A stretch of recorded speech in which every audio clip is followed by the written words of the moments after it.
So there's hundreds of ways that you guys can grow your cleaning business that don't involve paid advertising. And in this video, I want to share with you my top 7 ways so that whether you're looking to save money or supplement your existing advertising efforts, these will be valuable to you. So the first thing that we'll cover is signs, more specifically A-frame and bandit signs.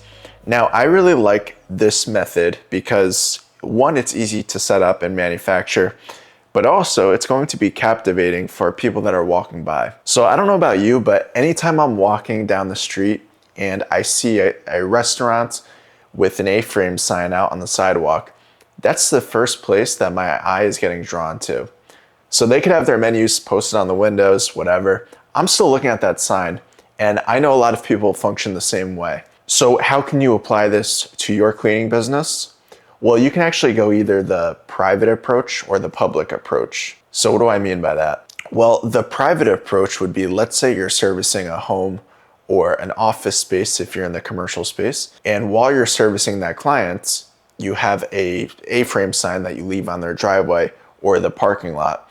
And that way, any traffic that's going by, they can see the sign, hopefully your logo, your number and your offer, so that they could just give you a quick call if they want to use your service. So of course you need the client's permission if you're going to set that up. But that would be an example of the private approach. And I've actually seen a lot of other home servicing companies utilize this method, but for some reason it's kind of abandoned in the house cleaning and office cleaning industry. If you wanted to go the public approach, this is where things can get really interesting. So if I scroll down here, you'll see Rod and Dominique. Now, they have a carpet cleaning business out of Maryland. And what was really awesome about these guys is, one, their service was relatively new when they started this method, but also they adopted a really unique and compelling offer, which was an unlimited carpet cleaning subscription. So what they decided to do was print out these signs that you can see are very catchy to the eye, and they basically put them around all of the areas in their city that got a lot of foot traffic. So if you live in Baltimore, you'll recognize some of these places. So if we scroll down right here, you'll see they have their sign here, which is by one of the popular parks in the city. This is M&T Bank Stadium, where the Ravens play, so they have their sign there. If you live in Baltimore, you'll recognize this waterfront over here. So again, it gets a lot of foot traffic. And then of course they have the dog training park. But just look at this sign. If we zoom in closely, unlimited carpet cleaning followed by their number. That's it. And when they started doing this, they were telling me that this happened to be their primary acquisition strategy for inbound phone calls. So even compared to Google local service ads, even compared to their SEO efforts, this is what got their phone ringing the most when they were really leveraging the strategy hard. So pretty cool, something for you guys to consider. Now, if we keep scrolling down, let's go into number 2, and this is going to be vehicle wraps. So I will admit, I was not a believer of vehicle wraps until I met Drew, who also happened to be one of the first clients that I ever worked with. And he was telling me that he still gets calls to this day from people saying, hey, I saw your vehicle around town. I decided it was time to give you a call. How I feel about these wraps is, are they necessary to grow? No. But do they help? Absolutely. And I think what holds a lot of people back from getting these vehicle wraps, that one-time investment of anywhere between $1,000 to maybe $5,000 is kind of a costly investment, especially because you might be in the early stages of your cleaning business. Maybe you're not sure if it's really going to work, whatever. But the way that I see it is, think about websites. This is usually one of the first investments that cleaning business owners get for their company. And if I were to ask you, how many new clients did your website bring you in your first year or 2 of business? You'll probably say not many, if any at all. And this is so true for so many cleaning businesses. Now, that's not to say that websites aren't important or that you shouldn't get one created for your business. But point is, just in looking in terms of immediate ROI, compared to a website, a vehicle wrap could get you anywhere between 5, maybe 10 calls a week, perhaps even 20 or more, depending on where you live. So compare that to a website, I think this is probably the smarter option. And it really is passive marketing, meaning you invest once to get your vehicles wrapped, and then that's it. It's pretty much on autopilot. It's just up to your cleaners to drive around town and get the calls coming in. So now let's keep scrolling, and then if we go to number 3, this is where we start talking about printouts. So printouts can be anything between brochures, postcards, in this case it was postcards, flyers, that kind of thing. So we have 2 examples right here. So we have this first one, as you can see, this is for a carpet cleaning offer. So what we were doing was promoting a free hardwood floor cleaning with the carpet cleaning. That was the offer. And this was an offer that this business used for both existing clients and new clients as a promotion type thing. And then if we scroll over here on the right, this was for a referral postcard. So our main incentive with this was to, how do we get our existing clients to refer us other clients, and then in exchange, we would give them a Amazon gift card or a free cleaning. This is really good at turning your existing clients into your affiliates. This is where I think a lot of people find a disconnect in marketing, is they do understand that word of mouth is powerful, but they don't really have a structure to get referrals. You know, this is really the secret to scaling your cleaning company. Because let's say you spend a certain amount of dollars to get 1 customer. And then most people's approach is, okay, we spent that money to get that customer. Now let's spend more money to get another customer. And then, more money to get another customer, and then so on and so forth. It's a one-to-one exchange. Versus, let's look at this top example. How do we spend money to get 1 customer and then get them to refer us 2 customers or 3 customers? And then at that point, you're really reducing your acquisition cost by either 50%, 70%, depending on how many clients that person refers you. So this is really the secret to building a machine that gets you clients in a profitable way. And these postcards can really help you guys out with this. You can get new clients with this, or you could leverage them for Google reviews, all right? And these are really easy to design. You just can go on Canva and make this design quite literally in a couple minutes, or hire someone if you don't feel like doing it. They're easy to distribute. Your cleaners can easily leave these behind at clients' homes.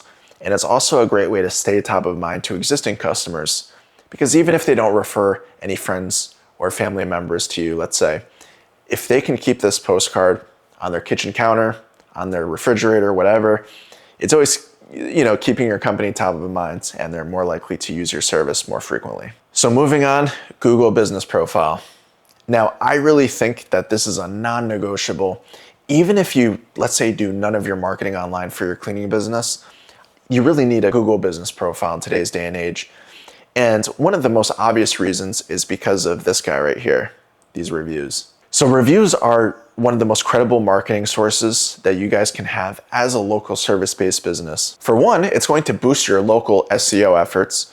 So there's a whole strategy to boost your search engine optimization with Google Business Profile. Some of the key ones, though, I would say is 1, making sure that you have your primary service and secondary services filled out within your profile. Posting regularly on there too. Anytime you guys get new photos or videos, you want to post on here to signal to Google that you're active. And then, of course, getting reviews frequently and also responding to them. So this is one of the key indicators to Google that your business is, doing well, and they will reward you for that.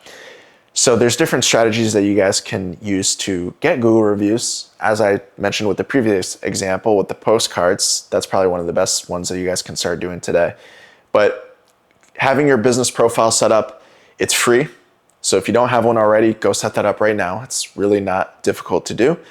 And then it also acts as a hub to all of your other online assets, which is really cool. So if you do start ranking organically for Google, well, guess what? You have your phone number linked up to your business profile so people can call you. You have your address right here, which directly links to the Google Maps listing, which is really valuable for potential customers.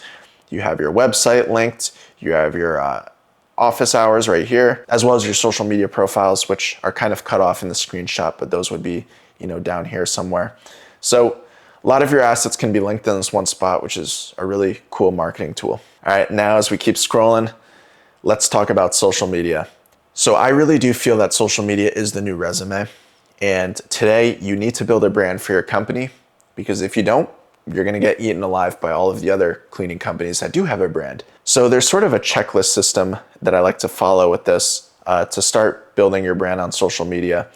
But one of the first ones is going to be capturing your own content. So stay away from stock imagery and videos. Prioritizing video. So this doesn't mean that you should abandon taking images for your company, but I would say 80% of your content should be video and the other 20% should be focused on images. Showing the transformation.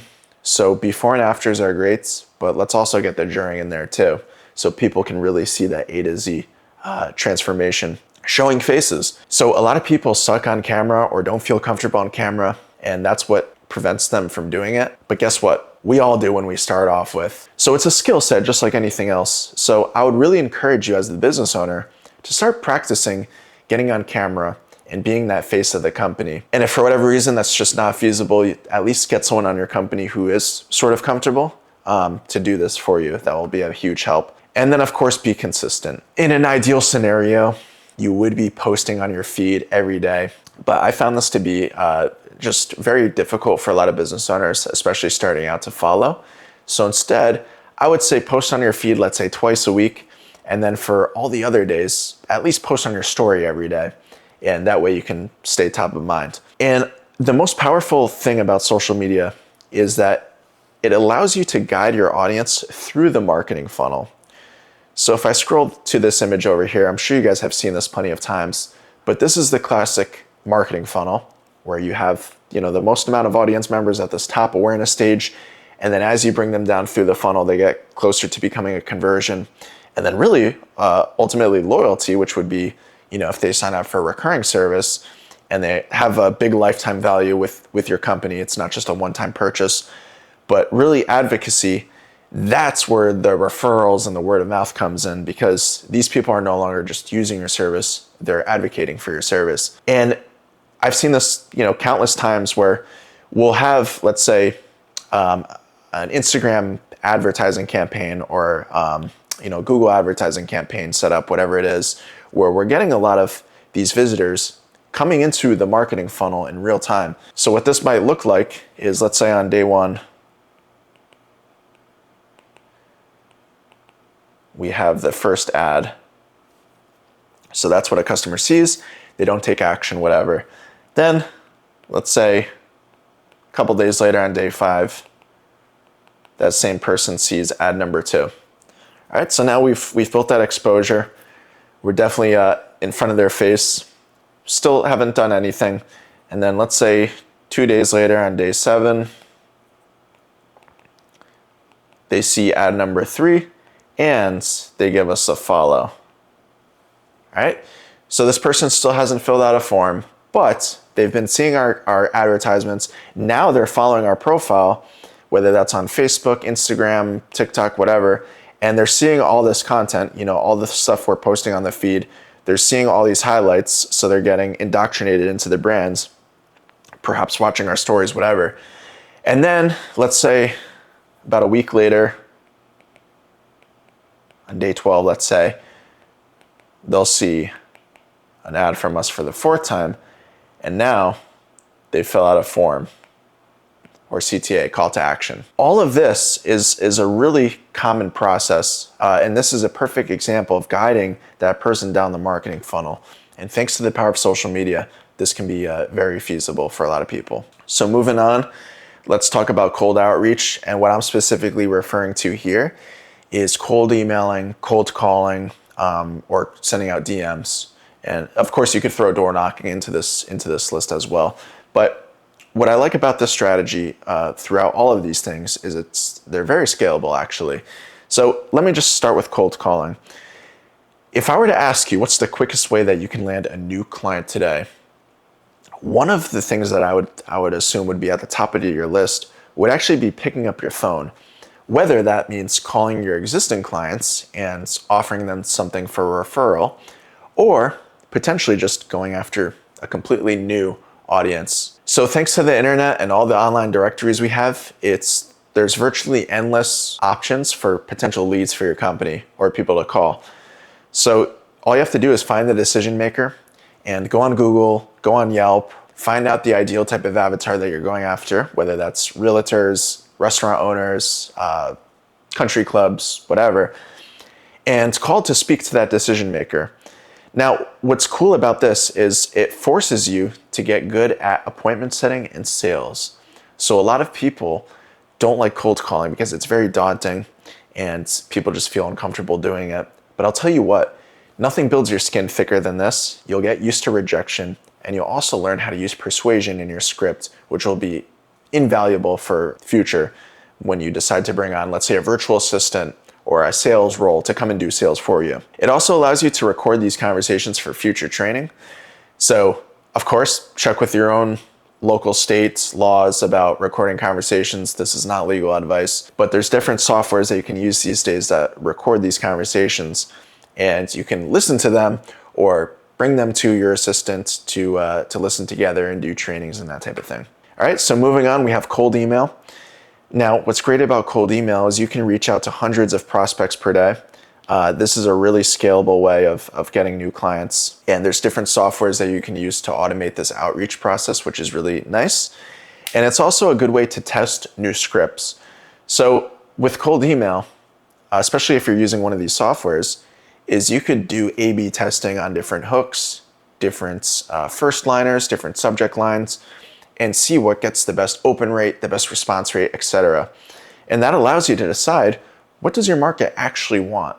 So the proof always stays consistent with the data. Now, cold DMs, another really powerful way at prospecting, and it allows you to bring your prospects into your social funnel. So the previous step, all the work that we did with capturing the contents, posting on our stories, our highlights, that type of thing. Well, now, if we're sending DMs through Instagram, let's say, and then people go to follow your page, they can see all of the proof there. You don't have to, try and validate yourself. They could see the proof, the reviews, the transformations, and that really speeds them along the sales process. It's also easy to commit. Every morning when you're eating breakfast, you send 10 DMs, another 10 while you're eating lunch, that type of thing. And it's easy to outsource too. It's not rocket science. If you have a script that works, you could give this to your VA and they could do it for you. Now, in an ideal world, you would synchronize all these outreach platforms together. So in other words, what that might look like is, let's say on day one, we send out a cold email, right? And then if they don't respond to that, then maybe on day 3, we follow up with a cold call. And then if they don't respond to that, then maybe on day 5, we do a cold call plus a voicemail. If they still haven't responded to that, then maybe a couple days later on, let's say like day 8, then we send out a DM on Instagram, Facebook, whatever. If they still haven't responded to that, then maybe on day 11, we send out another cold email, and then so on and so forth. So this is actually the exact process that we use with many of our clients, where they will have a spreadsheet and be able to check the boxes as the days progress throughout the week or weeks. And they can make sure that they're tackling all these different touch points with a potential prospect. And I would encourage you guys to do the same. Now, moving on to the last stage, this is going to be just be better. You can't out-market a bad service. You could have the best marketing in the world, do everything right. And if you're still lacking in your company, whether that's your cleaners not doing a proper job cleaning, or showing up late, or just lacking in your customer service, whatever it is, then you're gonna have an opposing force working against you. And no matter how much money you spend in marketing, no matter how many different ads you launch every week, you're climbing this uphill battle with so much resistance, and it's just gonna be so difficult, and you're probably gonna lose money. A good service, on the other hand, will do the marketing for you, really. You could essentially not do any of the things I just talked about and still grow a very successful cleaning company if your service is that good.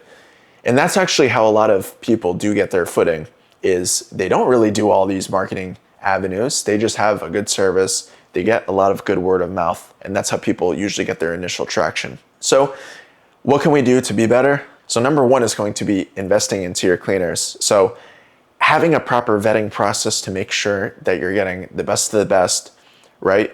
Paying them well. So if you can have a wage that exceeds all of the other options, this alone acts as a good qualifier to get serious people. And then of course, making them feel appreciated.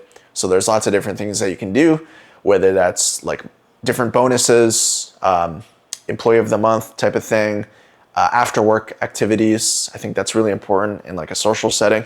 So a lot of different things that you can do. Investing in your cleaners, super valuable. And then having good customer service as well. So making sure that there's always someone available on the phones to take calls. That's really important. You know, it's also going to help your conversion rates too, just by having someone available to do that for you. Good on the phone, good on the phone, that should say. But you know, having someone who can, you know, speaks English. You know, this is actually one thing that I think is overlooked. Is I've seen a lot of people will outsource a customer service role to someone overseas, or where English is not their primary language, and potential customers can kind of see right through that. And it's not necessarily discriminatory or anything like that, but I think customers just do feel more comfortable speaking to someone who speaks the same language as them, and it just makes a more natural sales process. So investing into the right customer service or salesperson, yes, initially it might be a big upfront cost to you, but in the end, it is going to make you way more money than skimping out on this. And then also having some type of risk reversal for your company, whether that's a guarantee, like a money back guarantee, or a 24-hour satisfaction guarantee, something like that. This also, especially in the beginning, will just let a lot of your customers have that peace of mind. And then lastly, investing into systems. So this encompasses everything within your company, but having the right SOPs for training, investing into the right software to automate a lot of these things too, really makes your company look very credible. And then investing into ongoing training. So not just training for the people inside of your company, but also your own training. So I think it is a good idea to maybe join networking groups or attend different masterminds and different local events. And just think of it as sort of like a muscle that you're always working to stay social, to see what other high performing business owners are doing, and implement some of that into your company. You can get a lot of really valuable things from that. So that is it for this training. Lots of other things that you guys can do that don't involve paid advertising, but those were my top 7 things. If you guys have had success using these type of methods, let me know. Drop a comment below this video what has worked for you or what hasn't worked for you.